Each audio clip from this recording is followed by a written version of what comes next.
Good morning and welcome to my kitchen. I am She and it's the Saturday before Easter Sunday and I am prepping some allergen-free Easter desserts.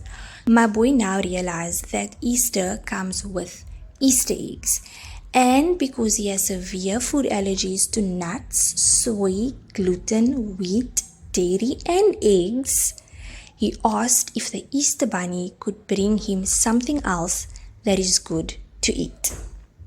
So today we are gonna make those two treats that he suggested would be good to eat, and that would be cake and his all-time favorite, biscuits. It is also my mom's birthday on Easter Sunday, and I'm cheating with a cake. Instead of making it from scratch, I'm gonna use muffin mix from Snowflake. And I want to get this done first so that the kitchen is cleaned and there's no egg powdered milk laying around in the kitchen while I'm doing his desserts.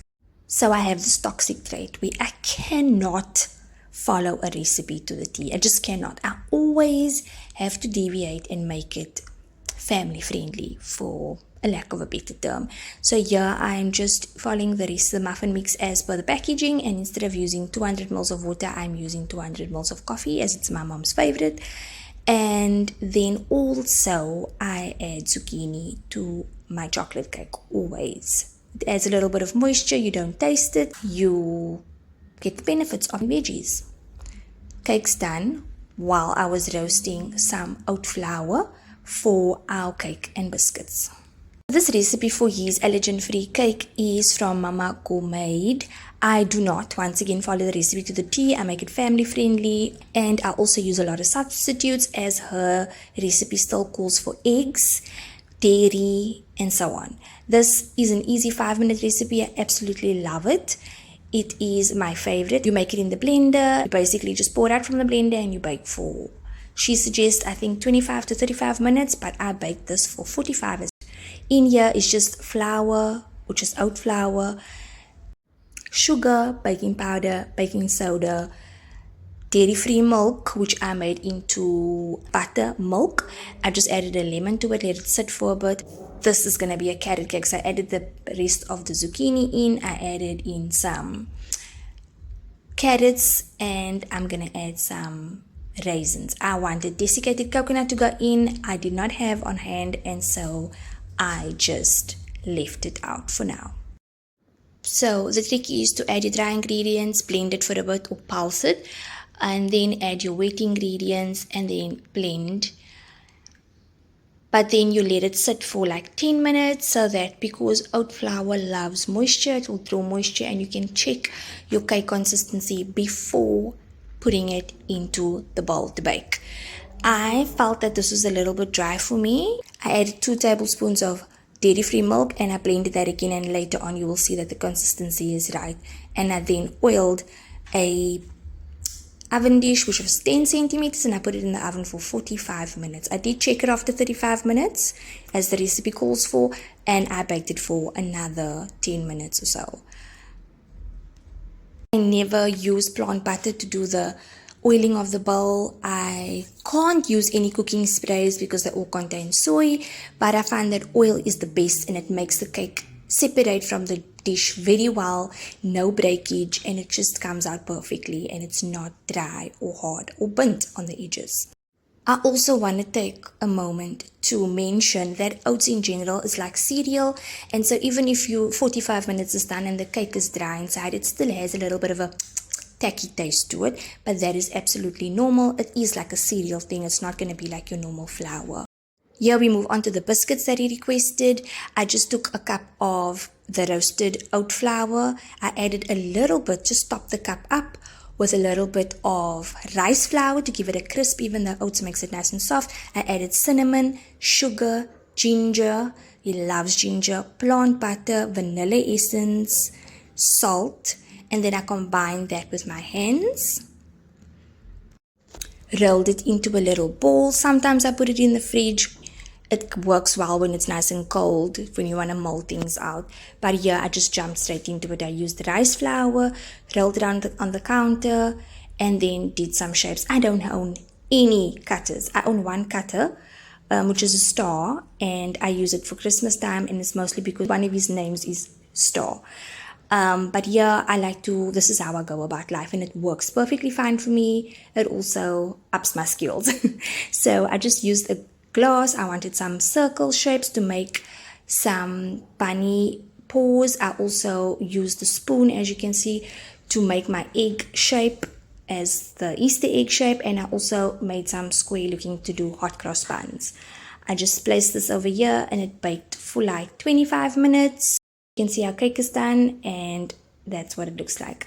I'm going to use these jelly beans from Manhattan's to do these paws, as you can see. And then I also decorated with crosses for the hot cross buns, and I made little funny shapes, which I need to work on for my Easter eggs. There's our cake. I'm going to frost it with some marshmallow frosting, marshmallow, some dairy-free milk. I'm going to put that in the microwave, get the consistency right. You don't want it too thin, you don't want it too thick, you want it almost back into a marshmallow, and you pour this on. If you're going to pour it on too thin, it's going to run completely off the cake. So this little Easter garland is basically brown paper shopping bags I cut out, and I just stuck the wordy parts together so it's nice and thick as well.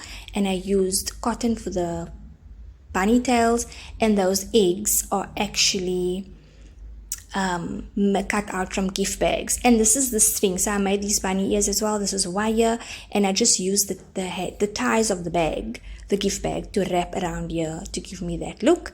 This is jelly beans again, this pretend eggs, and that's how the cake looks once it's done.